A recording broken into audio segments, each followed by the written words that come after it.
والقلب يذوب بشكواه ودموع الذنب تبلله والكمد يعاود لهواه.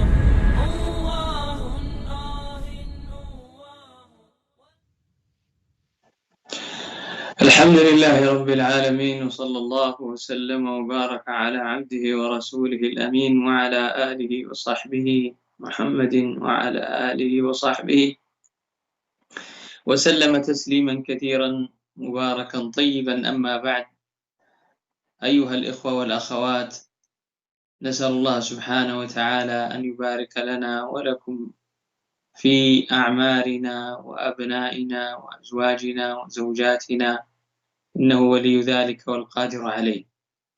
أما بعد، فنعود كذلك لنكمل كتاب ابن القيم رحمه الله تعالى الجواب الكافي. وفي الحلقة الماضية كنا توقفنا عند قول المؤلف: وفي مسند الإمام أحمد من حديث علي بن أبي طالب رضي الله عنه قال: علمني رسول الله صلى الله عليه وسلم إذا نزل بي كرب أن أقول: لا إله إلا الله الحليم الكريم، سبحان الله وتبارك الله رب العرش العظيم، والحمد لله رب العالمين. وهذا حديث صحيح. لعلي أحيانا أنا أذكر الحديث ثم أقول هذا حديث منكر أو هذا حديث موضوع أو ضعيف. لماذا؟ لأني أنا أقرأ كتاب ابن القيم الجواب الكافي الذي ألفه رحمه الله تعالى، فأسرد كما ذكر الشيخ، سواء كان الحديث ضعيفا أو منكرا أو صحيحا، أسرده ثم نذكر حكم العلماء على هذا الحديث من حيث الصحة والضعف. ولذلك لعل أحدكم أن يستغرب فيقول: لماذا إذا كان منكرا أو ضعيفا لماذا نذكره؟ لأننا نقرأ النص الذي ألفه ابن القيم رحمه الله تعالى. ثم قال: وفي مسنده أيضا، أي مسند الإمام أحمد، من حديث عبد الله بن مسعود قال: قال رسول الله صلى الله عليه وسلم: ما أصاب أحدا قط هم ولا حزن فقال: اللهم إني عبدك ابن عبدك ابن أمتك ناصيتي بيدك ماض في حكمك عدل في قضاؤك أسألك اللهم بكل اسم هو لك سميت به نفسك أو علمته أحدا من خلقك أو أنزلته في كتابك أو استأثرت به في علم الغيب عندك أن تجعل القرآن العظيم ربيع قلبي ونور صدري وجلاء حزني وذهاب همي إلا أذهب الله عز وجل همه وحزنه وأبدله مكانه فرحا. فقيل: يا رسول الله ألا نتعلمها؟ قال: بلى، ينبغي لمن سمعها أن يتعلمها. الحديث هذا اختلف في صحته، فمنهم من ضعفه أو قاله حديث منكر، ومنهم من صححه مثل العلامة الشيخ أحمد شاكر والعلامة الشيخ ناصر الدين الألباني رحمهم الله جميعا صححوه. فإذا جئنا نتكلم في هذا الحديث، يقول النبي صلى الله عليه وسلم: ما أصاب أحد قط هم ولا حزن. هذين الحديثين أو الثلاثة أحاديث التي مضت، هذا الحديث والحديث الذي ذكرته قبل قليل والحديث آخر حديث مر بنا في الأسبوع الماضي، كله يتكلم عن دعاء الكرب أو دعاء الهم والحزن. ماذا يقول العبد إذا أصيب بمصيبة أو أصيب بهم أو أي شيء كدر عليه؟ يدعو بهذا الدعاء أو بالدعاءين الماضيين مثل الدعاء الذي قبله قول النبي صلى الله عليه وسلم: لا إله إلا الله العظيم الحليم، لا إله إلا الله رب العرش العظيم، لا إله إلا الله رب السماوات ورب الأرض ورب العرش الكريم. هذا حديث كما قال النبي صلى الله عليه وسلم أن رسول الله صلى الله عليه وسلم قال: كان يقول عند الكرب، يقول عند الكرب. وأيضا حديث علي الذي في المسند كذلك قال: علمني رسول الله إذا نزل بي كرب أن أقول: لا إله إلا الله الحليم الكريم، سبحان الله وتبارك الله رب العرش العظيم، والحمد لله رب العالمين. ثم قال في هذا الحديث الذي معنا: ما أصاب أحد قط هم ولا حزن. فقال: انظر الآن، كما ذكرت في الحلقات السابقات أن الإنسان له في الدعاء له آداب من حضور قلب وإطابة مطعم وخشوع وخضوع وتذلل، ومحاولة إذا كان يستطيع أن يقول الألفاظ الشرعية والألفاظ التي وردت عن النبي صلى الله عليه وسلم. ومن ذلك قوله، فهذا قول النبي صلى الله عليه وسلم هنا: اللهم إني عبدك. قلنا إذا بعد أن يثني على الله جل وعلا ويصلي على رسوله صلى الله عليه وسلم ثم يستغفر ويبدي ضعفه، فقولك هنا اللهم إني عبدك ابن عبدك، هنا تدلل أني عبد لك ذليل مملوك بين يديك يا ربي. وأبي كذلك، والدي هو عبد لك، وأمي كذلك هي أمة لك، فكلنا عباد مملوكون لك يا رب. فهذا دعاء المماليك، هذا فيه نوع من التذلل والخضوع بين يدي دعائك إلى الله جل وعلا. ثم تقول: ناصيتي بيدك، يعني حكمي وأمري كله بيدك، تفعل بي ما تشاء. ثم ماض في حكمك، ما حكمته علي فهو ماض، لا أستطيع أن أرده ولا أن أغيره. وهو عدل كذلك، عدل في قضاؤك، ما قضيت في فهو عدل ورحمة وليس فيه جور وظلم، تعالى الله عن ذلك علوا كبيرا. ثم تبدأ الآن بالسؤال: أسألك بكل اسم هو لك، بكل أسمائك الحسنى التي سميت بها نفسك أو علمته أحدا من خلقك. ربما يكون بعض الأسماء لا يعلمها إلا الخواص من الأنبياء الذين علمهم الله جل وعلا، أو علمته أحدا من خلقك، أو أنزلته في كتابك، أو كان في الكتاب، أو استأثرت به في علم الغيب عندك. كيف؟ هل هناك أسماء لله سبحانه وتعالى لا نعرفها؟ نعم هناك. ولعل مصداقه حديث الشفاعة، حينما النبي صلى الله عليه وسلم يأتي ليشفع للخلائق، فحينما تأتيه الناس تطلب الشفاعة فيقول: أنا لها، ثم يذهب يسجد تحت العرش بين يدي الله سبحانه وتعالى، فيقول النبي صلى الله عليه وسلم: فيفتح الله علي من المحامد ما لم أكن أعلمها. يعني يفتح عليه سبحانه وتعالى من الثناء على الله جل وعلا ومن المحامد التي لم يكن يعلمها رسول الله صلى الله عليه وسلم من قبل. وهذا مصداق الحديث هنا: أو استأثرت به في علم الغيب عندك. ثم يبدأ السؤال الآن: أن تجعل القرآن العظيم ربيع قلبي. ربيع قلبي، اجعل هذا الكلام طمأنينة لي وربيعا وأمنا وأمانا وسعادة لنفسي ونور صدري، ينور به صدرك. فالقرآن نور أنزله الله سبحانه وتعالى على هذه الأمة، وخص الله جل وعلا هذه الأمة بخير الكتب، خير الكتب وخير الرسل، وجعلنا خير أمة أخرجت للناس، شريطة أننا نأمر بالمعروف وننهى عن المنكر. وجلاء حزني، والله أحيانا يأتيك حزن وغم وهم لا تشعر أو لا تعلم كيف تذهبه سوى أن تقرأ كتابه سبحانه وتعالى، ولو لم تفهم، بس تأتي وتقرأ هذا الكتاب فتفتح ثم تجد أن دموعك تسيل على خدك دون أن تشعر، لعظم ما تشعر من الطمأنينة وذهاب الهم والرقة في القلب.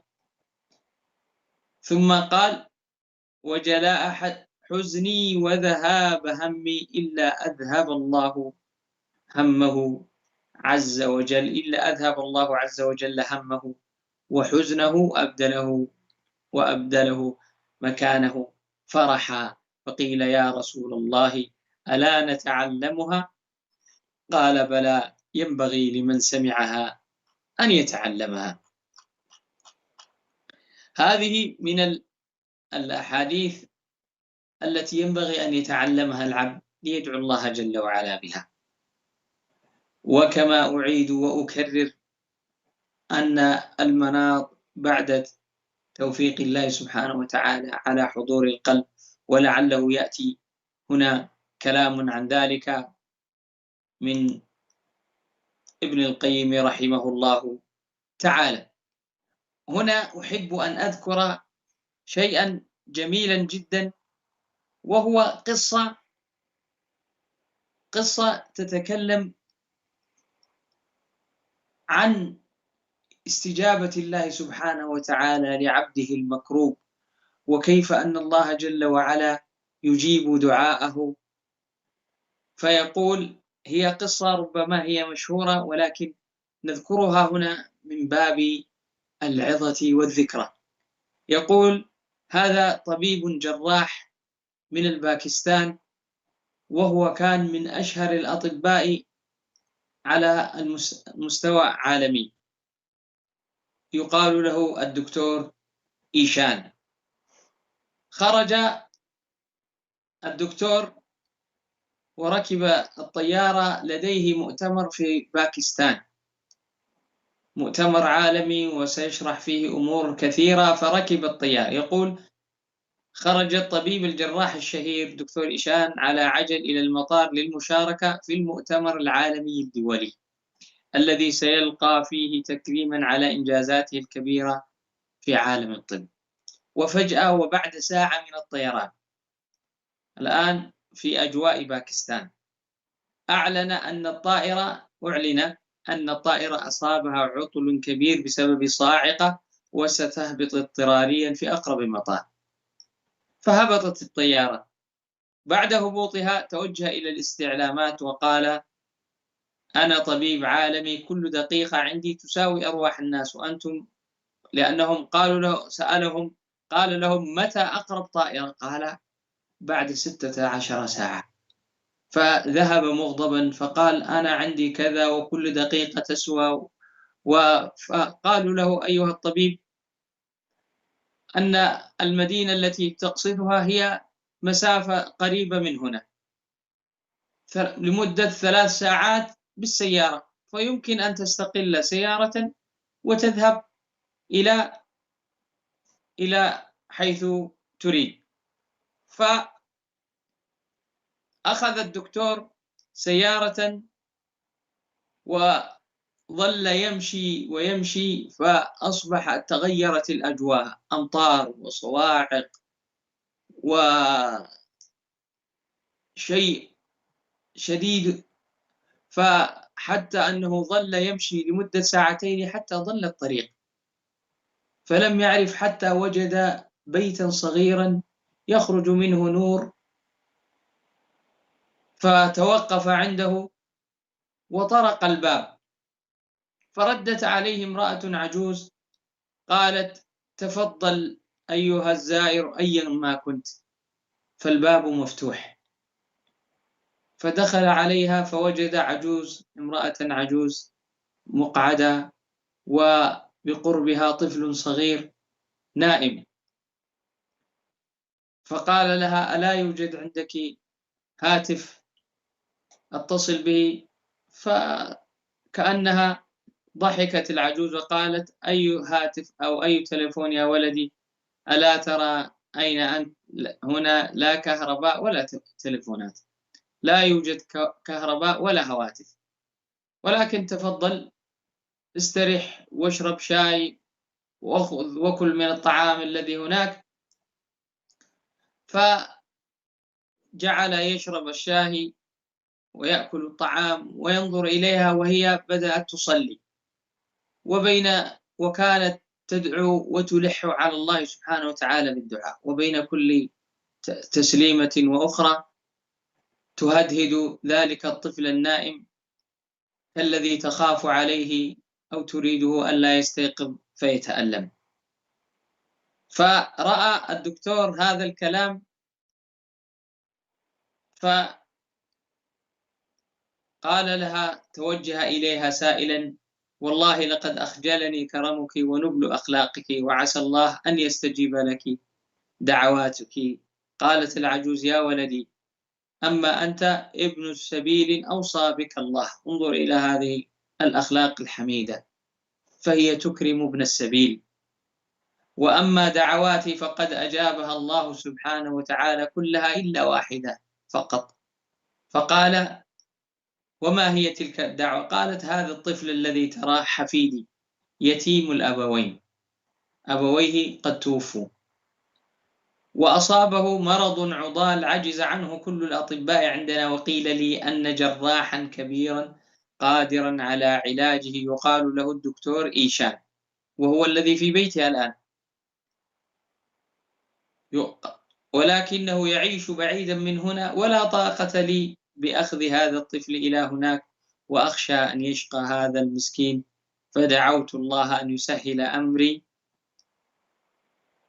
فجعل الدكتور إيشان يبكي ويجهش بالبكاء، ثم قال: والله إن دعاءك قد عطل الطائرات وضرب الصواعق وأمطر السماء كي يسوقني إليك سوقا، والله ما أيقنت أن الله يسوق الأسباب هكذا لعباده المؤمنين بالدعاء.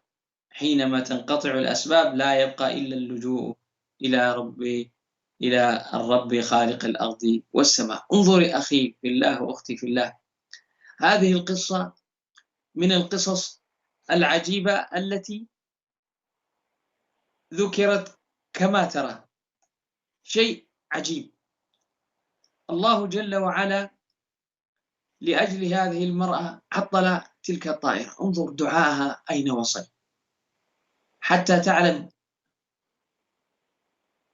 لأجل أن يستجيب لدعاء هذه المرأة تعطلت الطائرة وأصيبت بصاعقة ونزلت في هذا المطار اضطرارا، ثم أيضا لا يوجد رحلات إلا بعد 16 ساعة، والرجل لديه مؤتمر قريب، فاضطر أن يركب السيارة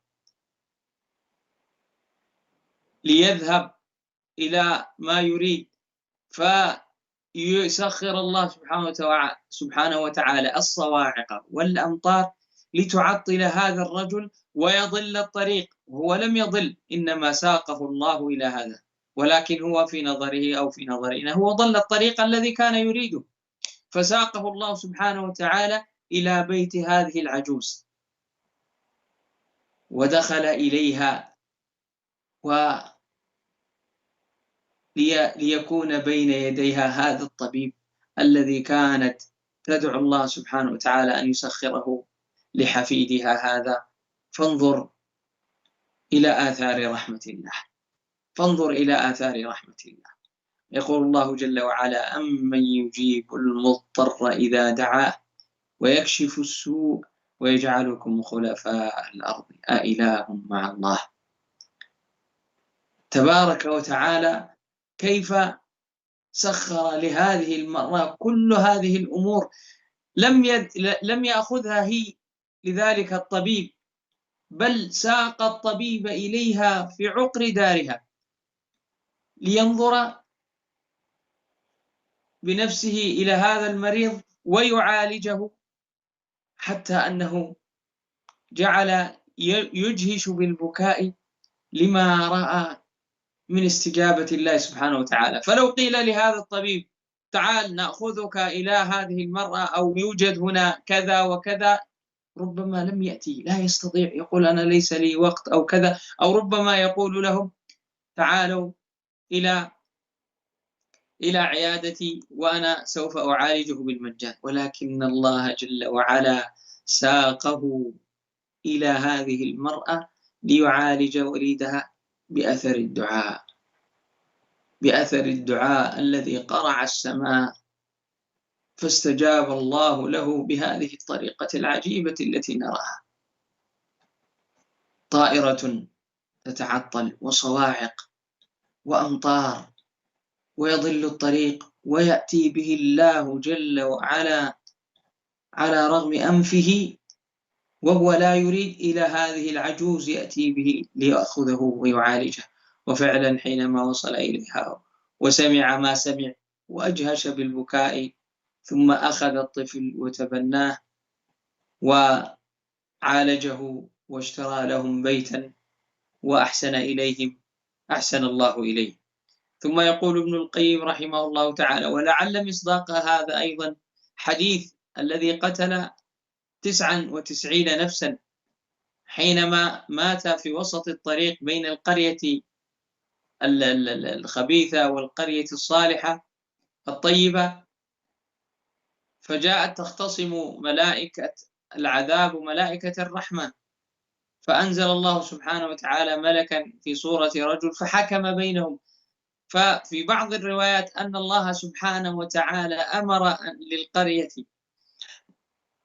الخبيثة أن تباعدي، وأمر بالقرية الطيبة أن تقاربي، حتى أصبح الرجل أقرب إلى القرية الطيبة لتأخذه ملائكة الرحمة. أي أن الله غير منار الأرض، غير تضاريس الأرض لأجل عبد واحد تاب وأقبل على الله، فغير الله لأجل أن يدخله الجنة ويرحمه، غير لأجله تضاريس الأرض، فتحركت الجبال، تحركت قرية بأكملها أو قريتين، هذه تبتعد وهذه تقترب. ثم قال رحمه الله، قال ابن مسعود: ما كرب نبي من الأنبياء إلا استغاث بالتسبيح. وذكر ابن أبي الدنيا في كتاب المجابي وفي الدعاء عن الحسن قال: كان رجل من أصحاب النبي صلى الله عليه وسلم من الأنصار يكنى أبا معلق أو أبا معلق، وكان تاجرا يتجر بمال له ولغيره ويضرب به في الآفاق، وكان ناسكا ورعا. فخرج مرة فلقيه لص مقنع في السلاح، فقال له: ضع ما معك فإني قاتلك. قال: ما تريد من دمي؟ شأنك بالمال. قال: أما المال فلي ولست أريد إلا دمك. قال: أما إذا أبيت فذرني أصلي 4 ركعات. قال: صلي ما بدا لك. فتوضأ ثم صلى 4 ركعات. فكان من دعائه في آخر سجوده أن قال: يا ودود يا ودود يا ذا العرش المجيد، يا فعالا لما تريد، أسألك بعزك الذي لا يرام، وبملكك الذي لا يضام، وبنورك الذي ملأ أركان عرشك، أن تكفيني شر هذا اللص. يا مغيث أغثني 3 مرات. فإذا هو بفارس قد أقبل بيده حربة، قد وضعها بين أذني فرسي، فلما بصر به اللص أقبل نحوه فطعنه فقتله. ثم أقبل إليه، أي أقبل إليه ذلك الرجل الأنصاري المكروب، فقال: قم. فقال: من أنت؟ بأبي أنت وأمي. فقال: فقد أغاثني الله بك اليوم. فقال: أنا ملك من أهل السماء الرابعة، دعوت بدعائك الأول فسمعت لأبواب السماء قعقعة، ثم دعوت بدعائك الثاني فسمع لأهل السماء ضجة، ثم دعوت بدعائك الثالث فقيل لي دعاء مكروب فسألت الله أن يوليني قتله. قال الحسن: فمن توضأ وصلى 4 ركعات ودعا بهذا الدعاء استجيب له مكروبا كان أو غير مكروب. وهذا حديث أو أثر منكر لا يصح. ثم قال رحمه الله تعالى: وكثيرا ما تجد أدعية دعا بها قوم فاستجيب لهم، ويكون قد اقترن بالدعاء ضرورة صاحبه وإقباله على الله، أو حسنة تقدمت منه جعل الله سبحانه وتعالى إجابة دعوته شكرا لحسنته، أو صادف وقت إجابة ونحو ذلك فأجيبت دعوته فيظن الظان أن السر في لفظ ذلك الدعاء. وهذا أمر من الأمور والمسائل المهمة. بعض الناس كما ذكر ابن القيم هنا يستجاب لدعائه لأنه اكتنفته أمور كثيرة، مثل كما قال يكون صاحب ضرورة، يعني مستجير مستغيث مضطر، أو مقبل على الله سبحانه وتعالى، أو حسنة تقدمت، حسنة قبل هذا الدعاء كان له حسنة فاستجاب الله لما فعل من حسنته، أو صادفت وقت إجابة ونحو ذلك فأجيبت دعوته فيظن الظان أن السر في لفظ ذلك الدعاء، السر في لفظ ذلك الدعاء، فيأخذه مجردا عن تلك الأمور التي قارنته من ذلك الداعي. يظن بعض الناس أنه لما استجيب له أنه هذا اللفظ فيه شيء مميز، ويوصي وأني دعوت الله بهذا فاستجيب لي فادعوا الله أنتم. هذا ليس بصواب، إنما أن الصواب ما كان من أمور اكتنفت هذه الأدعية أو هذا الدعاء فكان سببا في إجابته. وهذا كما إذا استعمل رجل دواء نافعا في الوقت الذي ينبغي استعماله على الوجه الذي ينبغي فانتفع به، فظن غيره أن استعمال هذا الدواء بمجرده كاف في حصول المطلوب، كان غالطا، وهذا موضع يغلط فيه كثير من الناس. كذلك يضرب مثل ابن القيم رحمه الله تعالى في الدواء، يعني أحيانا بعض الناس يستعمل دواء نافعا في الوقت المناسب وعلى الوجه المطلوب فينتفع به، فيظن أن هذا الأمر ينفع الناس، وهذا غلط، لأن بعض الأدوية قد تناسب بعض الناس ولا تناسب الآخرين لمختلف الأسباب، إما لسنه، أو أحيانا ذلك يكون بدينا وذلك يكون نحيفا، وغيرها من الأسباب في الأوقات والأعمار والأسباب التي تتهيأ في نفس المريض فتنفعه ولا تنفع غيره، فيظن أحدهم أن هذا الدعاء كما يسمونه أو أن هذا الدواء هو إكسير الحياة الذي يكون فيه الشفاء على أي حال. ثم قال: وهذا غلط، وهذا موضع يغلط فيه كثير من الناس. ومن هذا أنه قد يتفق دعاؤه باضطرار عند قبر. شوف، انظر الآن إلى هذا الامتحان العظيم الذي قد يمتحن الله سبحانه وتعالى به عبده. ومن هذا ومن الأمثلة على هذا الشيء أنه قد يتفق دعاءه باضطرار عند قبر من القبور، يذهب مثلا كما يقال ولي من الأولياء أو شيخ من المشايخ التي والعياذ بالله يذهب الناس عند قبورهم يسألونهم ويدعون الله جل وعلا فيها، أو ويدعون ذلك الشيخ أحيانا، فيظن الجاهل، قد يتفق دعاؤه باضطرار. انظر الآن، السبب هو اضطراره عند قبر، فيظن الجاهل أن السر للقبر، أي أن الشيخ أعطاه، ذهبت إلى الشيخ الفلاني فدعوته فأعطاني، ولم يعلم أن السر للاضطرار وصدق اللجاءة أو اللجاء إلى الله. فإذا حصل ذلك في بيت من بيوت الله كان أفضل وأحب إلى الله سبحانه وتعالى.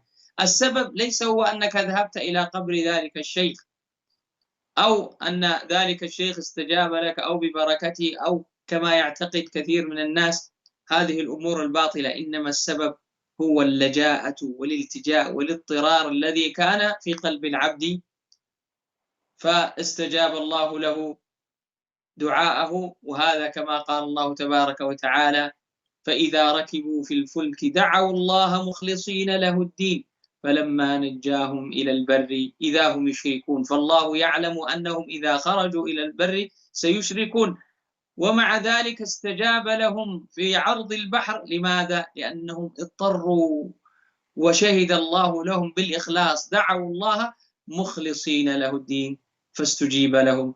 نسأل الله سبحانه وتعالى أن يرزقنا إجابة الدعاء، وأن يتقبل منا ومنكم صالح القول والعمل، وأن يوفقنا وإياكم إلى ما فيه الخير والصلاح. هذا والله أعلم، وصلى الله على نبينا محمد وعلى آله وصحبه ومن تبعهم بإحسان إلى يوم الدين. والسلام عليكم ورحمة الله وبركاته. والقلب يذوب بشكواه، ودموع الذنب تبلله، والكمد يعاود لهواه. الله